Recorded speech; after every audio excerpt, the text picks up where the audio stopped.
Unbreakable, split और glass, ये तीनों मूवीज एम नाइट श्यामलान की super hero film series the east trail 177 trilogy की 3 इंस्टॉलमेंट्स है। इस ट्रिलोजी को द अनब्रेकेबल ट्रिलोजी के नाम से भी जाना जाता है, लेकिन ये सुपर हीरो मूवीज बाकी सुपर हीरो मूवीज से काफी अलग है।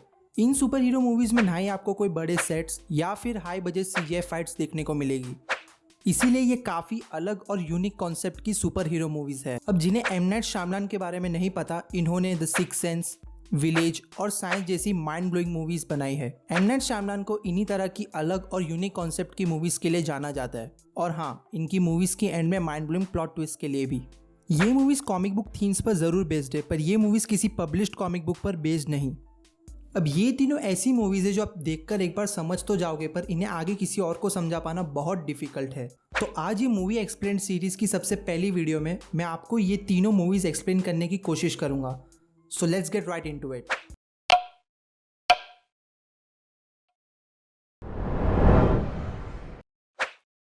ये मूवी शुरू होती है फिलाडेल्फिया 1961 में, जहां एलाइजा प्राइस का एक रेयर डिजीज के साथ जन्म होता है, जिसमें उसकी बोन्स किसी कांच के टुकड़े की तरह एकदम कमजोर होती है, जो जरा सी भी चोट लगने पर फ्रैक्चर हो जाती है।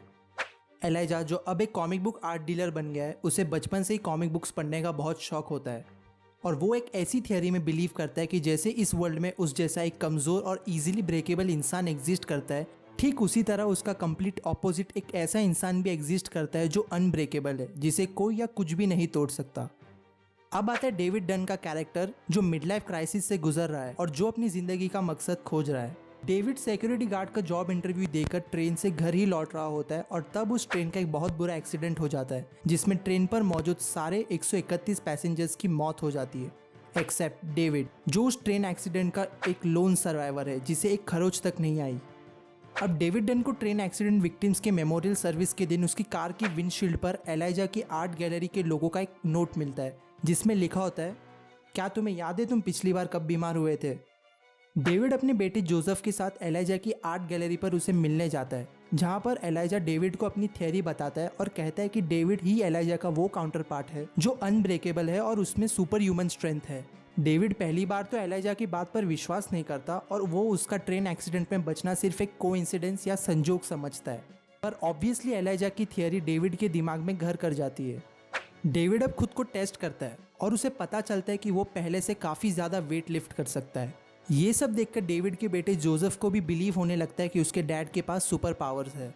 डेविड को फिर भी इस बात पर विश्वास नहीं होता, और वो एलाइजा की थियरी को अपने बचपन में घटे एक इंसिडेंट से चैलेंज करता है, जिसमें वो डूबकर मरते मरते बचा था। इसे सुनकर एलाइजा डेविड से कहता है कि जैसे हर सुपर हीरो की कोई ना कोई वीकनेस होती है, ठीक वैसे ही तुम्हारी वीकनेस पानी में डूबना है। अब डेविड को भी एलाइजा की थियरी पर विश्वास आने लगता है, और वो रियलाइज करता है कि उसका सिक्योरिटी चेक्स में गलत लोगों को पहचानना सिर्फ एक इंस्टिंक्ट नहीं, पर उसकी स्पेशल पावर्स है। तो डेविड अपनी पावर्स को टेस्ट करने के लिए एक क्राउडेड रेलवे स्टेशन पर खड़ा रहता है, और जहां जैसे ही उसे कोई टकराता है, डेविड को उनके किए हुए गलत काम या क्राइम्स के विजन्स आ जाते हैं। अब ठीक इसी वक्त डेविड से एक आदमी टकराता है, जिसके विजन से डेविड को पता चलता है कि उस आदमी ने एक फैमिली के दोनों पेरेंट्स को मारकर उनके बच्चों को हॉस्टेज रखा है। डेविड अब उस आदमी का पीछा करके उस घर तक जाता है और उन बच्चों को ढूंढता है, और ठीक उसी वक्त वो मर्डर डेविड पर अटैक करके उसे स्विमिंग पूल में फेंक देता है, जहां वो फिर डूबते डूबते बचता है। अब किसी तरह बचकर डेविड उस आदमी को मारकर उन बच्चों को रेस्क्यू करता है। इस तरह वो बन जाता है एक विजिलेंटी, द ओवरसीयर। अगले दिन जोसेफ इस खबर को न्यूज़पेपर में देखकर समझ जाता है कि वो विजिलेंटी कोई और नहीं, पर उसके डैड है।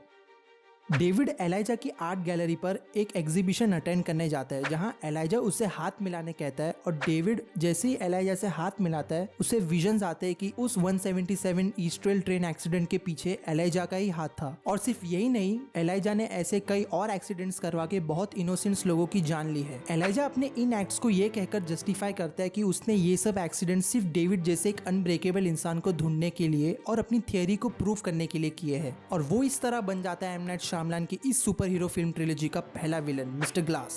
तो अब एंड में हमें पता चलता है कि डेविड ने एलाइजा के इन क्रिमिनल एक्टिविटीज को पुलिस को इन्फॉर्म कर दिया था, और एलाइजा को क्रिमिनल्स के मेंटल इंस्टीट्यूशन में भेज दिया गया है।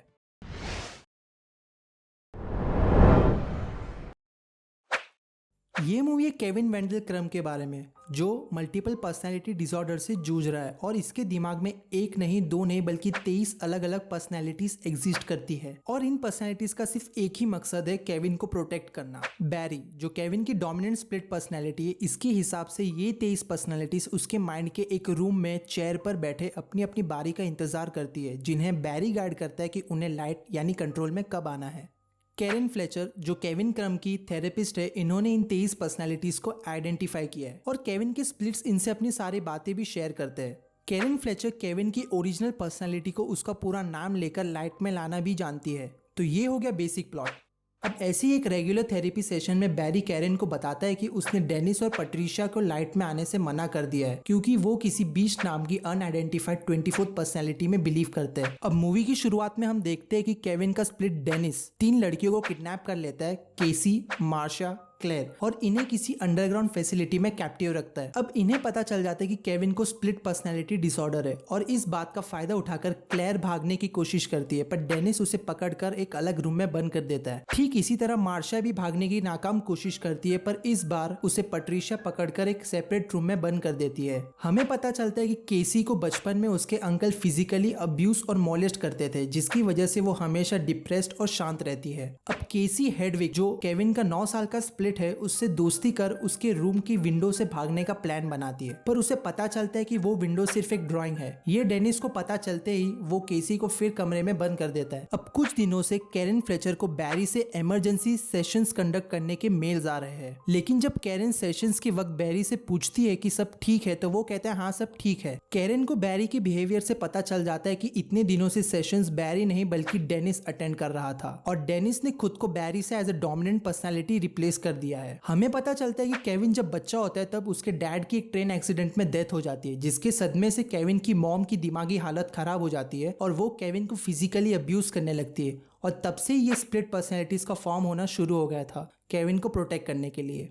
अब एक दिन कैरेन केविन के घर उससे मिलने जाती है, जहां उन्हें डेनिस मिलता है और वो उनसे कहता है कि वो उस 24th पर्सनैलिटी द बीस्ट से मिला है। कैरेन का शक अब यकीन में बदल जाता है और वो वॉशरूम यूज करने के बहाने केविन के घर में उन किडनैप लड़कियों को ढूंढने लग जाती है, जहां उन्हें क्लेयर मिलती है। पर इससे पहले कि कैरेन कुछ करे, डेनिस उन्हें बेहोश कर देता है। डेनिस फिर किसी अबैंडन ट्रेन में जाकर द बीस्ट को पहली बार लाइट में बुलाता है, जो उन 23 पर्सनैलिटीज से काफी स्ट्रॉन्ग, तेज और डेंजरस होता है। अब केविन के घर पर मिसेस फ्लेचर जैसे तैसे एक पेपर पर केविन का पूरा नाम लिखती है और वहां बीस्ट आकर उन्हें मार देता है। अब तक केसी अपने सेल से एस्केप कर लेती है और देखती है कि बीस्ट ने मार्शिया को भी मार दिया है और वो अब क्लेयर को जिंदा खा रहा है। केसी को फ्लेचर की बॉडी के पास वो पेपर का टुकड़ा मिलता है जिस पर केविन का पूरा नाम लिखा होता है और उसी वक्त बीस्ट वहां आ जाता है और इससे पहले कि वो केसी पर हमला करे, केसी केविन का पूरा नाम लेकर उसकी ओरिजिनल पर्सनैलिटी को लाइट में लाती है। अब यहाँ हमें पता चलता है कि केविन पिछले 2 साल से लाइट में नहीं आया था। केविन केसी को उसके लॉकर में पड़ी शॉटगन से उसे मारने कहता है। केविन की खुद को मारने की बात सुनकर वो सारी 24 पर्सनैलिटीज केसी को रोकने के लिए लाइट में आने लगती है, पर फिर से बीस्ट कंट्रोल में आ जाता है। केसी शॉटगन को ढूंढकर भागने लगती है और एक केज में खुद को बंद कर देती है। बीस्ट उसका पीछा कर केज के पास पहुंच जाता है और यहाँ केसी बीस्ट पर 2 बार शॉटगन से फायर करती है, लेकिन इससे बीस्ट को कुछ नहीं होता। बीस्ट अब उस केज के बार्स को मोड़कर तोड़ने की कोशिश करता है और ठीक उसी वक्त उसकी नजर केसी के बॉडी पर उन चोट के निशानों पर जाती है जो निशान थे उसके पास्ट अब्यूज के। अब बीस्ट एक ऐसी फिलॉसफी में बिलीव करता है कि सिर्फ वो ही इंसान प्योर है जिसने पेन सफर किया हो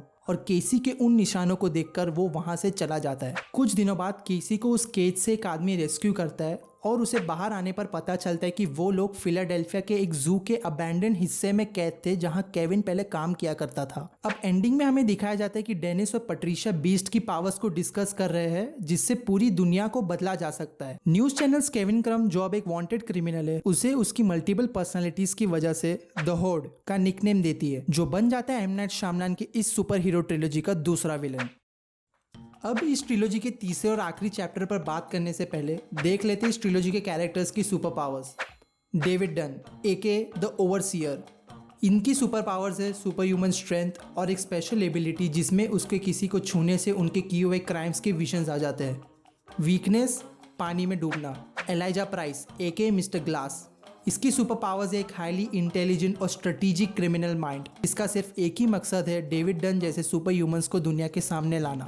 केविन क्रम एके द द होड, जिसे मल्टीपल पर्सनालिटी डिसऑर्डर है और उसमें 24 स्प्लिट पर्सनालिटीज एग्जिस्ट करती है, जिसमें से द बीस्ट सबसे खतरनाक है और वो सिर्फ उन्हें ही हार्म करता है जिसने कभी मेंटल या फिजिकल पेन सफ़र नहीं किया हो।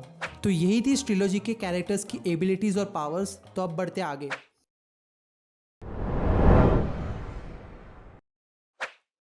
ग्लास इस ट्रिलॉजी के तीसरे और आखिरी चैप्टर की शुरुआत में हम देखते हैं कि डेनिस और पट्रिशिया ने फिर से 4 लड़कियों को किडनैप कर लिया है द बीस्ट के कहने पर। डेविड डन और उसका बेटा जोसेफ साथ मिलकर मुजरिमों को सबक सिखा रहे हैं। डेविड ऐसे ही अपने रोजाना विजिलेंटी वॉक पर निकल जाता है और उसे रास्ते पर केविन का स्प्लिट हेडविक टकरा जाता है।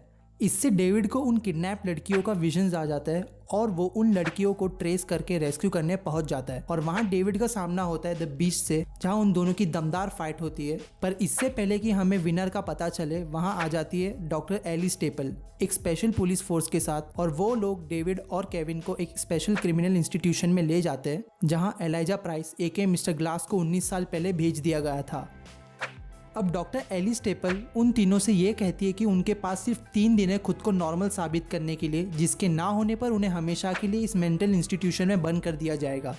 इन तीनों पर नज़र रखने के लिए खासकर मिस्टर ग्लास पर इंस्टीट्यूशन में सीसीटीवी कैमरास भी बढ़ा दिए जाते हैं। अब एली स्टेपल कुछ हद तक उन्हें ये बिलीव करने पर भी मजबूर कर देती है कि उनके पास कोई सुपर पावर्स नहीं है और ये सब सिर्फ उनके दिमाग का एक खेल है।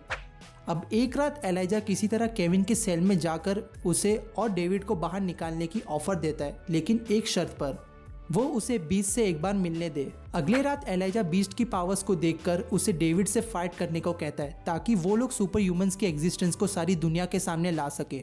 एलाइजा अब डेविड से कहता है कि वो और बीस्ट बहुत लोगों को मार देंगे अगर डेविड उन्हें अपने सेल तोड़कर रोकने नहीं आया तो।